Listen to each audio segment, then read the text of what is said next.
जय श्री राम। संध्यो वासन तर्पण देवाराधन आदि नित्य कर्मों तथा अशोच का निरूपण। ब्रह्मा जी ने कहा, जो मनुष्य प्रतिदिन शास्त्र विहित क्रियाओं को करता है उसको दिव्य ज्ञान की प्राप्ति होती है। अतः ब्रह्मा मुहूर्त में उठकर मनुष्य को धर्म और अर्थ का चिंतन करना चाहिए। ऊषः काल होने पर विद्वान व्यक्ति सर्वप्रथम अपने हृदय कमल में विराजमान आनंदन अजर अमर सनातन पुरुष भगवान हरि का ध्यान करे। तदंतर यथा विधि शौचादि आवश्यक क्रियाओं से निवृत्त होकर पवित्र नदियों में स्नान करे। प्रातः काल स्नान करने से पाप कर्म करने वाले मनुष्य भी पवित्र हो जाते हैं, इसलिए यत्न पूर्वक प्रातः काल स्नान करना चाहिए। प्रातः काल के स्नान की लोगों ने प्रशंसा की है, क्योंकि यह स्नान लौकिक और पारलौकिक फलों को प्रदान करने में समर्थ होता है। रात्रि में सुख पूर्वक सोए हुए व्यक्ति के मुख से निरंतर लाल आदि पवित्र मल गिरते रहते हैं, इसलिए प्रथमतः स्नान करके ही संध्या वंदन आदि के धार्मिक कृत्य करने चाहिए। प्राय स्नान करने से अलक्ष्मी काल करनी अर्थात विघ्न डालने वाली अनिष्टकारी शक्तियां, दुख स्वपन एवं दुर्विचार से होने वाले चिंतन के पाप धुल जाते हैं। इसमें संशय नहीं है। यह स्मरणीय है कि बिना स्नान के लिए गए कार्य प्रशस्त नहीं होते। अतः होम और जप आदि के कार्यों में विशेष रूप से सबसे पहले विधिवत स्नान करना चाहिए। अशक्त होने पर बिना सिर पर जल डाले ही स्नान करने का विधान है। अर्ध वस्त्र से भी शरीर को पोंछ जा सकता है, इसको कायिक स्नान कहते हैं। ब्रह्मा, अग्नि, वायु, दिव्य, वरुण और यौगिक, ये 6 प्रकार के स्नान हैं। यथाधिकार मनुष्यों को स्नान करना चाहिए। मंत्रों सहित कुश के द्वार जल बिंदुओं से मार्जन करना ब्रह्मा स्नान है। सिर से लेकर पैर तक यथा विधान भस्म के द्वारा अंगों का लेपन अग्नि स्नान है। गोधूलि से शरीर को पवित्र करना वायु स्नान कहा गया है। यह उत्तम स्नान माना जाता है। धूप के साथ होने वाली वृष्टि में किए गए स्नान को दिव्य स्नान कहते हैं। जल में आग गाहन करना वरुण स्नान है। योग द्वारा हरि का चिंतन यौगिक स्नान है। इसी को मानस आत्मवेदन कहते हैं। यह यौगिक स्नान ब्रह्मवादियों के द्वारा सेवित है। इसे ही आत्म तीर्थ भी कहते हैं। दुग्धधारी वृक्षों से उत्पत्र काष्ठ, मालती, अपमार्ग, बिल्व अथवा करवीर अर्थात कनेर की दातोन लेकर उत्तर या पूर्व दिशा की ओर पवित्र स्थान में बैठकर दांतों को स्वच्छ करना चाहिए और उसे धोकर उसका पवित्र स्थान में त्याग करना चाहिए। तदंतर स्नान करके देवताओं, ऋषियों और पितृगणों का विधिवत तर्पण करना चाहिए। जहाँ यथा शास्त्र स्नान का अंगभूत आचमन है, संध्योपासन के अंगभूत आचमन का विधान है। संध्योपासन के अंग रूप में ही कुशोदक बिंदुओं से अपोही छटा आदि वरुण मंत्र एवं यथा विधान सावित्री मंत्र के द्वारा मार्जन करना विहित है। इसी क्रम में ओंकार और भूभुवा स्वाहा इन व्याहतियों से युक्त वेद माता गायत्री का जप करके अन्याय भाव से भगवान सूर्य के प्रति जलांजलि समर्पित करें। इसी कर्म में पूर्व की ओर अग्रभाग वाले कुशों के आसन पर समाहित चित्त से बैठकर प्राणायाम करके संध्या ध्यान करने का श्रुति में विधान है। यह जो संध्या है वही जगत की सृष्टि करने वाली है, माया से भरे है, निष्कलाश्वरे केवला शक्ति तथा 3 तत्वों से समुद्रत है। अतः अधिकारी व्यक्ति रक्तवर्ण, शुक्लवर्ण एवं कृष्णवर्ण गायत्री का ध्यान करके गायत्री मंत्र का जप करें। द्विज को सदैव पूर्वाभिमुख होकर संध्योपासन करना चाहिए। संध्या कृत्य से रहित ब्राह्मण सदा पवित्र रहता है, वह सभी कार्यों के लिए अयोग्य होता है। वह जो भी अन्य कोई कार्य करता है उसका कुछ भी फल उसे प्राप्त नहीं होता। अन्यायचित होकर वेद पारंगत ब्राह्मणों ने विधिवत संध्योपासन करके अपने पूर्वजों के द्वारा प्राप्त उत्तम गति को प्राप्त किया है। संध्योपासन का त्याग कर जो तम अन्य किसी धर्म कार्य के लिए प्रयत्न करता है उसे 10,000 वर्षों तक नरक भोग करना पड़ता है। अतः सभी प्रकार का प्रत्येक करके संध्योपासन अवश्य करना चाहिए। उस संध्योपासन कर्म से योग मूर्ति परमात्मा भगवान नारायण पूजित हो जाते हैं। अतः अधिकारी को चाहिए कि वह पवित्र होकर पूर्वाभिमुख बैठ करके नित्य संयम भाव से 1 सहस्त्र या 100 अथवा 10 बार गायत्री का जप करे। गायत्री का 1 सहस्त्र जप उत्तम, 100 जप मध्यम तथा 10 बार किया गया जप कनिष्ठ जप कहलाता है।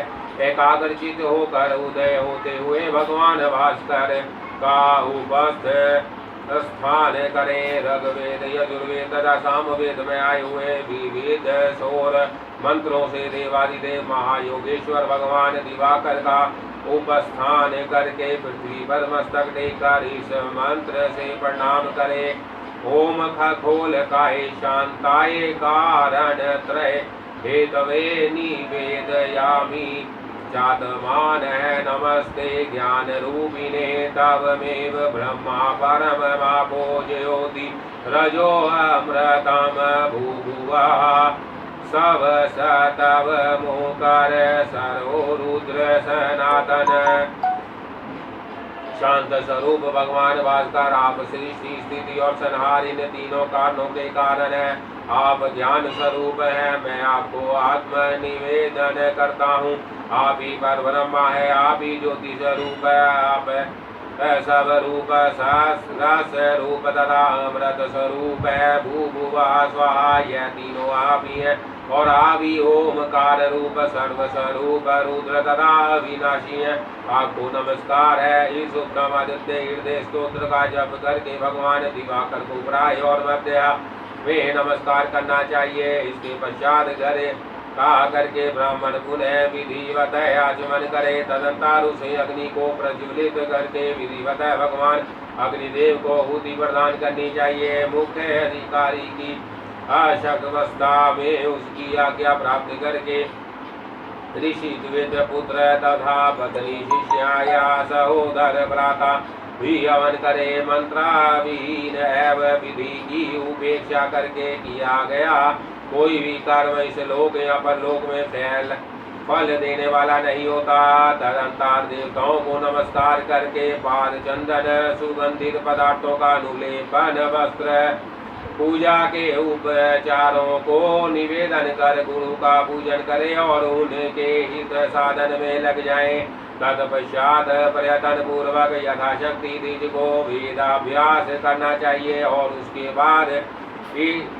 बाद इष्ट मंत्रों का जप करके शिष्यों के अध्यापन कार्य में प्रवृत्त होना चाहिए। वह शिष्य को वेदार्थ धारण कराए और दत्त चित्र होकर देवार्थ का विचार करें। द्विजोत्तम धर्म शास्त्र आदि विहित शास्त्रों का अवलोकन करें और वेदा आदि निगम शास्त्रों तथा व्याकरण आदि वेदांगों का चित्त प्रकार अवलोकन करें। इसके बाद वह पुनः योग क्षेम के लिए राजा या श्रीमान के पास जाएं और अपने परिवार के लिए विविध प्रकार के अर्थों का उपार्जन करें। इसके पश्चात मध्य काल के आने पर स्नान करने के लिए शुद्ध मिट्टी पुष्प अक्षत तिल कुश और भूमि आदि पदार्थों को एकत्र करना चाहिए। उसके बाद नदी देव पोखर तड़ाग या सरोवर में जाकर स्नान करें। प्रत्येक दिन तड़ाग सरोवर या नदी आदि से 5 मातृका पिंड बिना निकाले स्नान करना दोषयुक्त होता है। मिट्टी के एक भाग से सिर धोना चाहिए, दूसरे भाग से नाभि के ऊपरी भाग को और तीसरे भाग से नाभि से नीचे के भाग का तथा मृतिका के छठे भाग से पैरों का प्रक्षालन करना चाहिए। इन मृतिका पिंडों को परिमाण में पके हुए आंवले के फल के समान होना चाहिए। मृतिका के सामान ही गो में स्नान भी होना चाहिए। तदंतर शरीर के अंगों को विधिवत धोकर आचमन करके स्नान करना चाहिए। जलाशय के तीर पर स्थित होकर ही मृतिका गोमय आदि का अपने अंगों में लेपन करना चाहिए और इस लेपन के अंगभूत स्नान के अनंतर पुनः वरुण मंत्रों के जलाशय के जल का अभिमंत्रण करके पुनः जल स्नान करना चाहिए, क्योंकि जल भगवान विष्णु का ही रूप है।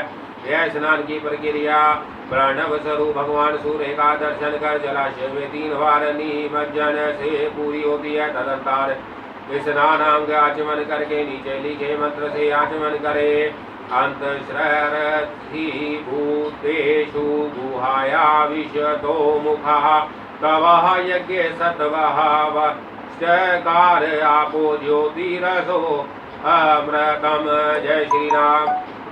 हे जल देव, आप समस्त प्राणियों के अंतकरण रूप गुहा में विचरण करते हैं। आप सर्वत्र मुख वाले हैं, आप ही यज्ञ हैं, आप ही वष्टकार हैं, आप ही ज्योतिर्स्वरूप तेज और आप ही अमृतमय स्वरूप है। ध्रुपदादिव इस मंत्र का 3 बार उच्चारण अथवा प्रणव तथा व्याधियों सहित सावित्री मंत्र का जप करना चाहिए। विधान आधमर्शन मंत्र का जप करे। तदंतर ओम पोहि जटामयो भुवा इदमाप प्रभत तथा व्याधियों से मार्जन करना चाहिए। अनंतरा पोहि जटा इत्यादि मंत्रों से द्वारा विमंत्रित जल से आधमर्शन मंत्र का 3 बार जप करते हुए आधमर्शन शपथ करना चाहिए। आधमर्शन के अनंतर ध्रुपदादिवादि मंत्र अथवा गायत्री मंत्र जाति 2 क्षणों परम पद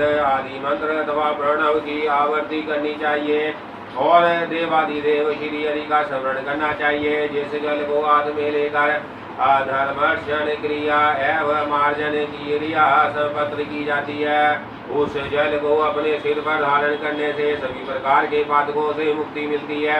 संध्योपासन के अनंतर आचमन करके सदा परमेश्वर का स्मरण करना चाहिए। पुष्प से युक्त अंजलि को शिरोभाग से लगाकर सूर्य का उपस्थान करना चाहिए और उपस्थान के बाद अपनी अंजलि के पुष्पों को भगवान सूर्य के चरणों में अर्पित करना चाहिए। उदित होते हुए सूर्य को नहीं देखना चाहिए, अतः विशेष मुख द्वारा ही उनका दर्शन करना चाहिए। ओम अद्रुत्या हे चित्रा तचश्रु इन मंत्रों से तथा ओम हा सा शुचि पदा इस मंत्र से और सावित्री के विशेष मंत्र से अन्य सूर्य से संबंधित वेदी मंत्रों से सूर्य का उपस्थान करना चाहिए। तदंतर पूर्वाग्नि कुशाओं के आसन पर बैठकर सूर्य का दर्शन करते हुए समाहित चित्त से गायत्री मंत्र एवं अन्य विहित मंत्रों का जप करना चाहिए। मंत्र जप के लिए 37 रुद्राक्ष अथवा पुत्र जीवया व्याश्र से निर्मित माला का प्रयोग करना चाहिए। यदि आद्रा वस्त्रों वाला हो तो जल के मध्य खड़े होकर जप करना चाहिए, अन्यथा पवित्र भूमि में कुशासन पर बैठकर एकाग्रचित होकर जप करना चाहिए।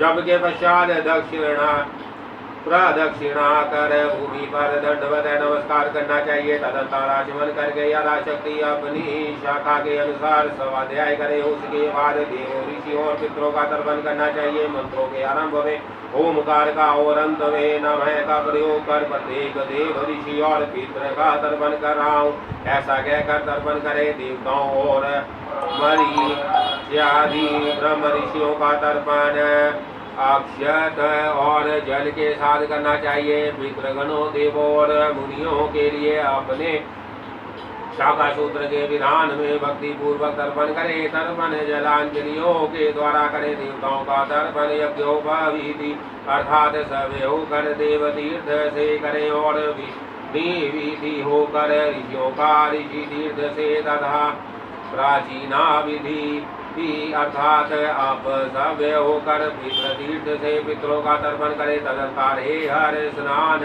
में पर्व पर युक्त वस्त्र को निचोड़ कर मौन होकर आचमन करके मंत्रों से पुष्प पत्र तथा जल से ब्रह्मा शिव सूर्य एवं मधुसूदन विष्णु देव का पूजन करे। क्रोध रहित होकर भक्ति पूर्वक अन्य अभिष्ट देवों की भी पूजा करनी चाहिए। पुरुष सूक्त के द्वारा पुष्पादि समर्पित करे। जल सर्वमय देव अर्थात समस्त देवता जल में व्यापक रहते हैं, अतः उस जल मात्र से भी वह सभी देवता पूजित होते हैं। इस पूजा में पूजक को समाहित चित होना चाहिए तथा प्रणव के साथ देवता का ध्यान करना चाहिए। उसके बाद प्रणाम करते हुए समस्त देवों को पृथक पृथक पुष्पांजलि समर्पित करें। देवताओं की आराधना के बिना कोई भी वैदिक कर्म पुण्य प्रद नहीं होता, तब समस्त कार्यों के आदि मध्य और अंत में हृदय से भगवान हरि का ध्यान करना चाहिए। ओम विष्णु प्रीति मंत्र तथा पुरुष सूक्त के मंत्रों का जप करते हुए उस निर्मल विष्णु के परम तेज के सामने आत्मनिवेदन करें अर्थात शरणागत हो जाएं। उसके बाद विष्णु में अनुरक्त चित शांत स्वभाव वह भक्त तदिष्णु इस मंत्र से और अप्रदेश शिरा इस मंत्र से अभिमंत्रित पुष्पासन पर विराजमान हरि की पुनः पूजा करके देव यज्ञ, भूत यज्ञ, पितृ यज्ञ, मनुष्य यज्ञ और ब्रह्मा यज्ञ नामक 5 यज्ञों को करे। तर्पण से पूर्व ब्रह्मा यज्ञ कैसे हो सकता है, वह मनुष्य यज्ञ करके सवा अध्याय करना चाहिए। वैश्य देव की ही देव यज्ञ है। काक आदि प्राणियों के लिए जो बलि प्रदान की जाती है वह भूत यज्ञ है। हे द्विजोत्तम, चंडाल है पतित आदि को घर के बाहर अत्र देना चाहिए और कुत्ता आदि पशुओं तथा पक्षियों को घर के बाहर भूमि पर अत्र देना चाहिए। पितरों के उद्देश्य से प्रतिदिन एक ब्राह्मण को पितरों के निमित्त जो नित्य श्राद्ध किया जाता है उसी को पितृ यज्ञ कहते हैं। यह उत्तम गति प्रदान करने वाला है।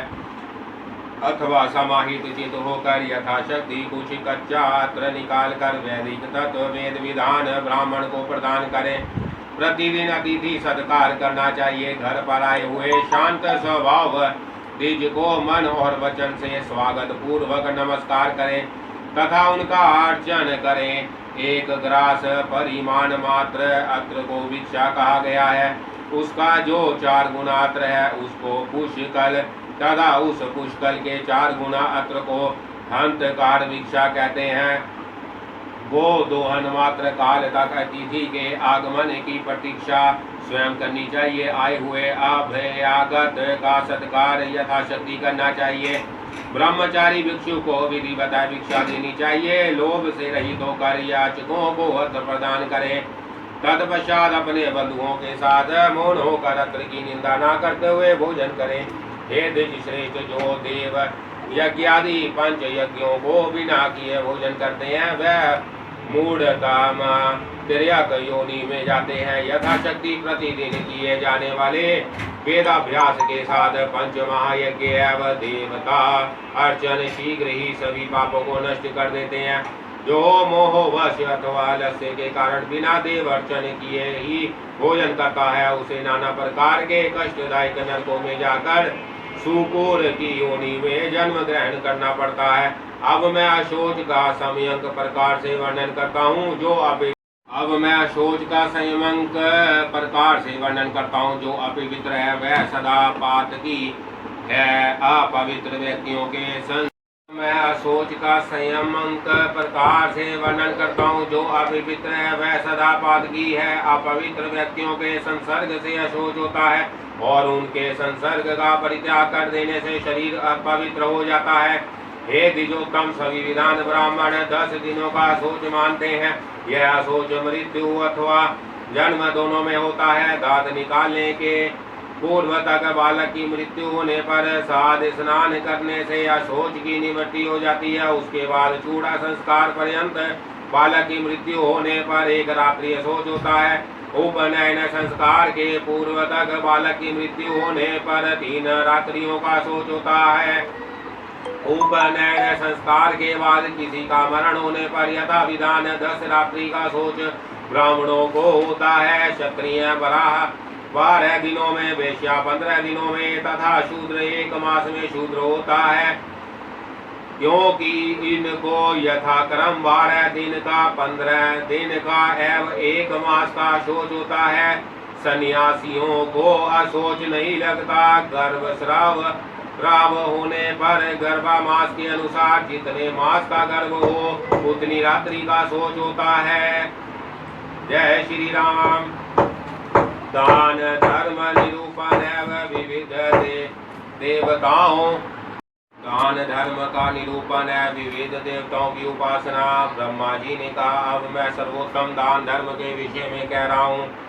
सत पात्र में श्रद्धा पूर्वक किए गए अर्थ का प्रतिपादन दान कहलाता है। ऐसा दान धर्म वित्त जनों का कहना है। यह दान इस लोक में भोग और परलोक में मोक्ष प्रदान करने वाला है।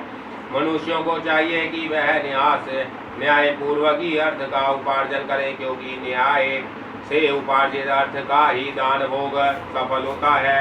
अध्यापन, याजन तथा प्रतिग्रह, यह तीनों ब्राह्मणों की वृत्ति है। उनके लिए कुशील अर्थात सूदखोरी, कृषि कर्म तथा वाणिज्य अथवा क्षत्रिय वृत्ति त्याज्य है। उक्त सद्वृत्ति से प्राप्त हुआ धन आदि यदि सुयोग्य पात्रों को दिया जाता है तो उसी को दान कहा जाता है।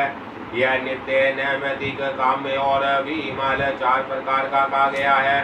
फल की अभिलाषा न रखकर प्रत्येक उपकार की भावना से रहित होकर ब्राह्मणों को प्रतिदिन जो दान दिया जाता है वह नित्य दान है। अपने पापों की शांति के लिए विधान ब्राह्मणों के हाथों पर जो धन दिया जाता है सत्पुरुषों के द्वारा अनुष्ठित ऐसा दान नैमित्तिक दान है। संतान विजय, ऐश्वर्य और स्वर्ग प्राप्ति की इच्छा से जो दान किया जाता है उसको धर्मवेता ऋषि गण काम्य दान कहते हैं। ईश्वर की प्रसन्नता ब्रह्माविद जनों को सत्य वृत्ति से युक्त चित्त वाले मनुष्यों के द्वारा जो दान दिया जाता है वह विमल दान है। यह दान कल्याणकारी है। ईख की हरी भरी फसल से युक्त या यव गेहूं के फसल से संपत्र भूमि का दान वेद विदा ब्राह्मणों को जो देता है उसका पूर्ण जन्म नहीं होता। भूमि दान से श्रेष्ठ दान ना हुआ है और ना होगा ही। ब्राह्मण को विधा प्रदान करने से ब्रह्मलोक की प्राप्ति होती है। जो व्यक्ति प्रतिदिन ब्रह्मचारी को श्रद्धा पूर्वक विधा प्रदान करता है वह भी पापों से विमुक्त होकर ब्रह्मलोक के परम पद को प्राप्त करता है।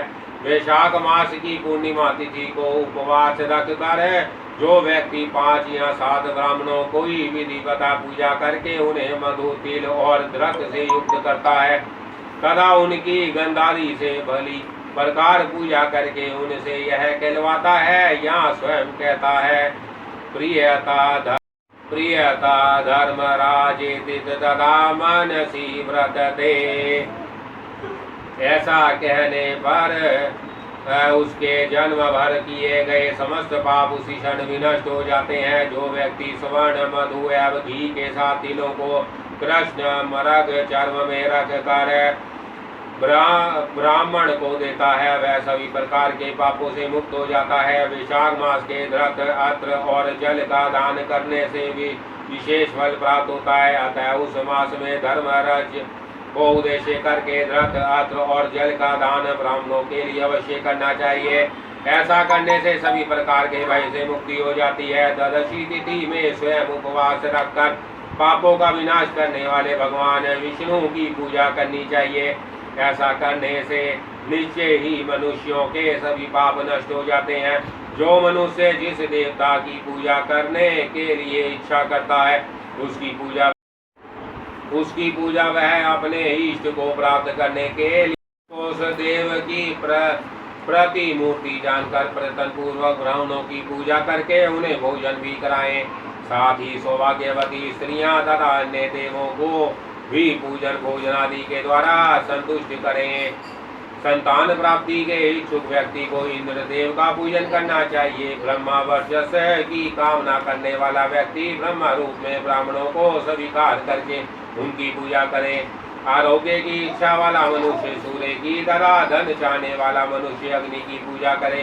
कार्यों में सिद्धि प्राप्त करने की अभिलाषा करने वाला व्यक्ति विनायक का पूजन करे। भोग की कामना होने पर चंद्रमा की तरह, बल प्राप्ति की इच्छा होने पर वायु की पूजा करें। संसार से मुक्त होने की अभिलाषा होने पर प्रयत्न पूर्वक भगवान हरि की आराधना करनी चाहिए। निष्काम तथा सकाम सभी मनुष्यों को भगवान गदाधर हरि की पूजा करनी चाहिए। जल दान से तृप्ति, अत्र दान से अक्षय सुख, तिल दान से अभिष्ट संतान, दीप दान से उत्तम नेत्र, भूमि दान से समस्त अभिलाषित पदार्थ, सुवर्ण दान से दीर्घ वायु, ग्रह दान से उत्तम भवन तथा रक्त दान से उत्तम रूप की प्राप्ति होती है। वस्त्र प्रदान करने से चंद्रलोक तथा अश्व दान करने से शनि कुमार के लोक की प्राप्ति होती है। अनडूह बैल का दान देने से विपुल संपत्ति का लाभ और गोदान से सूर्य लोक प्राप्त होता है। यान और शैया का दान करने पर भर्यात को अभय प्रदान करने से ऐश्वर्य की प्राप्ति होती है। धान्य दान से शाश्वत सुख तथा वेद के दान से ब्रह्मा का सानिध्य लाभ होता है। वेद विदा ब्राह्मण को यज्ञोपदेश करने से स्वर्ग लोक की प्राप्ति तथा गाय को घास देने से सभी पापों से मुक्ति हो जाती है। ईंधन के लिए काठ आदि का दान करने पर व्यक्ति प्रदीप्त अग्नि के समान तेजस्वी हो जाता है। रोगियों के रोग शांति के लिए औषधि तेल आदि पदार्थ भोजन देने वाला मनुष्य रोग रहित होकर सुखी और दीर्घायु हो जाता है। छत्र और जूते का दान करने वाला मनुष्य प्रचंड धूप के कारण तीक्ष्ण ताप वाले तथा तलवार के समान तीक्ष्ण धार वाली नुकीली पत्तियों से परिव्याप्त असी पत्र वन नाम के नारकीय मृगों को पार कर जाता है। जो मनुष्य परलोक में अक्षय सुख की अभिलाषा रखता है उसे अपने लिए संसार या घर में जो वस्तु अभिष्टतम है तथा प्रिय है उस वस्तु का दान गुणवान ब्राह्मण को करना चाहिए। उत्तरायण दक्षिणायन महाविष्णुवत काल सूर्य तथा चंद्र ग्रहण में एवं कर्क मेष मकर आदि की संस्कृतियों के आने पर ब्राह्मणों को दिया गया दान परलोक में अक्षय सुख देने वाला होता है। इस प्रकार के दान का महत्व प्रत्याग्नि तीर्थों में बहुत है। गया क्षेत्र के तीर्थों में किया गया दान विशेष महत्व रखता है। दान धर्म से बढ़कर श्रेष्ठ धर्म इस संसार में प्राणियों के लिए कोई दूसरा नहीं है। दान स्वर्ग आयु तथा ऐश्वर्य को प्राप्त करने की इच्छा से और अपने पापों की उपशांति के लिए भी किया जाता है। गो ब्राह्मण अग्नि तथा देवों को दिए जाने वाले दान से जो मनुष्य मोहवश दूसरों को रोकता है वह पापी त्रियक योनि को प्राप्त करता है। जो व्यक्ति दुर्भिक्ष काल में और मरणासत्र ब्राह्मण को अत्रादि का दान नहीं करता वह ब्रह्मा हत्या करने वाले के समान तथा अति निंदित है। अध्याय 41 प्रयतशित निरूपण। ब्रह्मा जी ने कहा हे ब्राह्मणों अब इसके बाद मैं प्रायश्चित विधि को भली प्रकार कह रहा हूँ। ब्राह्मण की हत्या करने वाला ब्रह्मा हंता, मदिरा पान करने में निरत, मद पी चोरी करने वाला, सत गुरु की पत्नी के साथ गमन करने वाला, गुरु पालवगामी के 4 महापातक की है। इन सभी का संसर्ग करने वाला 5वां महापात की है। गौ हत्यादि जो अन्य पाप होते हैं वह उपपातक है ऐसा देवताओं का कहना है। जिसने ब्रह्मा हत्या की है उसे वन में स्वयं पर्णकुटी बनाकर उसी में उपवास करते हुए 12 वर्षों तक रहना चाहिए अथवा पर्वत के उस ऊंचे भाग से गिरकर अपने प्राणों का परित्याग करना चाहिए जिस भाग से गिरने पर कहीं बीच में रुकने की संभावना ना हो और मरण निश्चित हो। इसके अतिरिक्त जलती हुई अग्नि में प्रवेश कर प्राण परित्याग, अगाध जल में प्रवेश कर प्राण परित्याग, ब्राह्मण या गौ की रक्षा के लिए प्राण परित्याग भी ब्रह्मा हत्या दोष के निवारक होते हैं।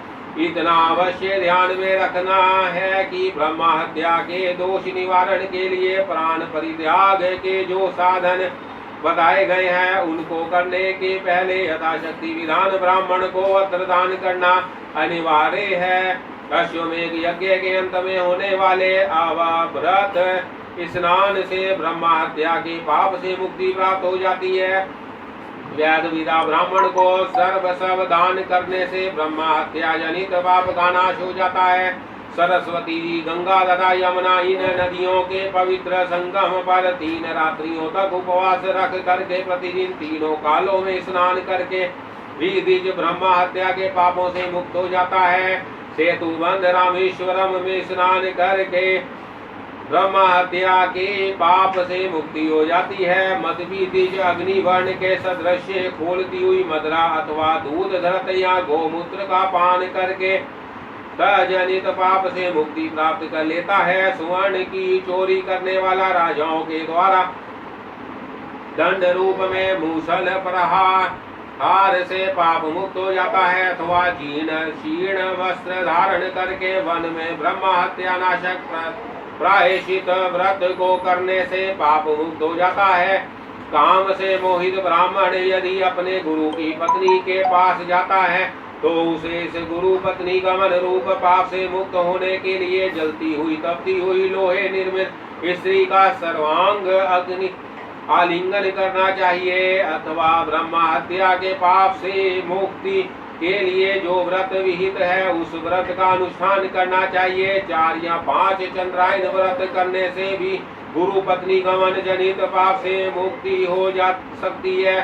जो द्विज पतित जनों का संसर्ग करता है उसे विवित्र संसर्गों से होने वाले पापों को दूर करने के लिए उन पापों के निमित्त कहे गए व्रतों का पालन करना चाहिए। अथवा वह आलस्य से रहित होकर एक सन वत्सर पर्यंत तप व्रत का अनुपालन करे। विधिवत किया गया सर्वदान सभी पापों को दूर करने वाला होता है। अथवा विधिवत चंद्रायन व्रत अथवा अति कृच्छ व्रत भी सभी पापों को दूर करने वाला होता है। गया आदि पुण्य क्षेत्रों की यात्रा करने से भी ऐसे पापों का विनाश हो जाता है। अमावस्या तिथि में जो महादेव भगवान शंकर की संयम रूप से आराधना करके ब्राह्मणों को भोजन प्रदान करता है वह सभी पापों से मुक्त हो जाता है। जो मनुष्य कृष्ण पक्ष की चतुर्थी तिथि में उपवास रखकर संयम चित्त से पवित्र नदी में स्नान करके ओमकार से युक्त यम धर्म राज मृत्यु अंत तक व्यवस्थित काल तथा सर्वभूत शैन नामों का उच्चारण कर तिल से युक्त 7 जलांतरी से तर्पण करता है वह समस्त पापों से मुक्त हो जाता है। इन व्रतों के पालन करते समय शांत रहकर तथा मन का निग्रह कर ब्रह्मचार्य का पालन करते हुए भूमि पर सोना चाहिए और उपवास रखकर ब्राह्मण की पूजा करनी चाहिए। शुक्ल पक्ष की 6ठी तिथि में उपवास रखकर सप्तमी तिथि को सूर्य देव की पूजा करने से भी सभी प्रकार के पापों से मुक्ति हो जाती है। शुक्ल पक्ष की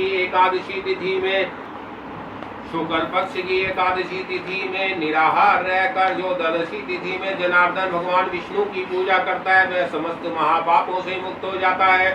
सूर्य चंद्र ग्रहण आदि समयों में मंत्र का जप तपस्या तीर्थ सेवन देवार्चन तथा ब्राह्मण पूजन ये सभी कृत्य भी महापातकों को नष्ट करने वाले होते हैं। समस्त पापों से युक्त मनुष्य भी पुण्य तीर्थों में जाकर नियम पूर्वक अपने प्राणों का परित्याग कर समस्त पापों से मुक्त हो जाता है।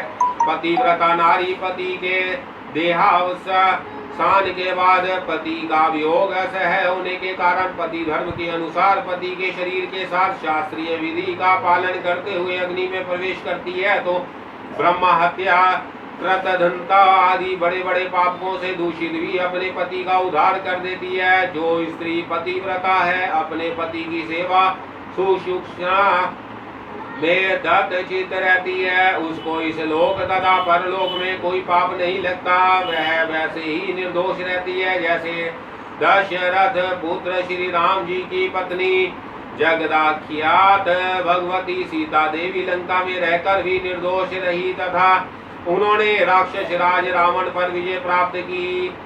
हे यत व्रत संयत चितो कर विधिवत शास्त्रीय व्रत का अनुष्ठान करने वाले भगवान विष्णु ने मुझसे बहुत पहले यह बात बताया था कि गया में स्थित फाल्गु आदि तीर्थों में यथाविधि श्रद्धा के साथ स्नान करने वाला व्यक्ति सभी प्रकार के पातकों से मुक्त हो जाता है और समस्त सदाचरण का फल भी प्राप्त करता है। जय श्री राम। अध्याय 52 नवनिधियों के लक्षणों से युक्त पुरुष के ऐश्वर्य एवं स्वभाव का वर्णन।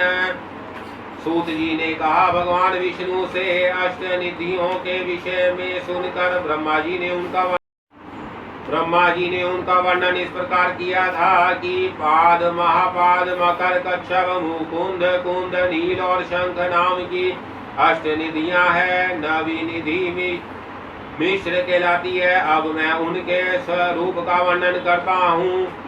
पाद निधि के लक्षणों से संपत्र मनुष्य सात्विक एवं दक्षिणायन गुण से संपत्र होता है। वह सुवर्ण, चांदी आदि मूल्यवान धातुओं का संग्रह करके यज्ञों, देवताओं और यज्ञिकों को दान करता है। महापाद चिन्ह से लक्षित व्यक्ति भी अपने संग्रहित धन आदि का दान धार्मिक जनों को करता रहता है। पाद तथा महापाद निधि संपत्र पुरुष सात्विक स्वभाव वाले कहे गए हैं।